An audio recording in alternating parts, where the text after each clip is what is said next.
Guys, আমি কিছুদিন আগে একটা ভিডিও করছিলাম যে বাংলাদেশের যে জামা কাপড় যারা উৎপাদন করে, আপনারা তো অনেকেই গার্মেন্টসে কাজ করেন যারা আমার ভিডিও দেখেন, আপনাদের জামা কাপড় কই আসে এবং কত দামে বিক্রি হয় আপনারা একটু দেখেন। আজকে প্রমাণ সহ দেখাবো। 29 ইউরো, অলমোস্ট 40 ইউরো বাংলাদেশি টাকা। এটা যদি আপনি কনভার্ট করেন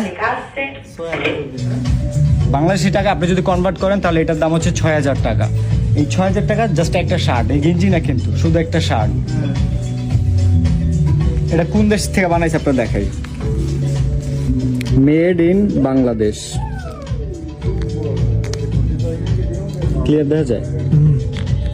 এই একটা শার্টের দাম 6000 টাকা বাংলাদেশি টাকায়, আর এইখানে 40 ইউরো। আর আপনারা বেতন পান কত?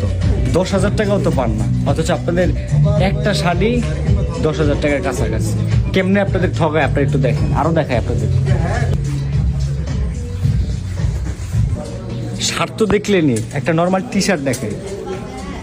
এটা আমার বাংলাদেশ থেকে তৈরি করা। আমার বাংলাদেশের মানুষগুলা প্রতিদিন 12 ঘন্টা করে ডিউটি করে, মাস শেষ হলে পায় 15 থেকে 20,000 টাকা, কেউ 10,000 টাকা পায়, এরও কমও পায়।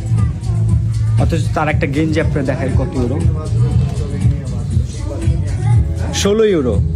কনভার্ট করেন 2000 টাকার উপরে, একটা গেঞ্জির দাম 2000 টাকার উপরে।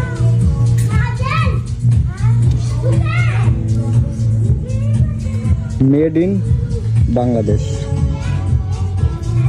এটা জুম করি।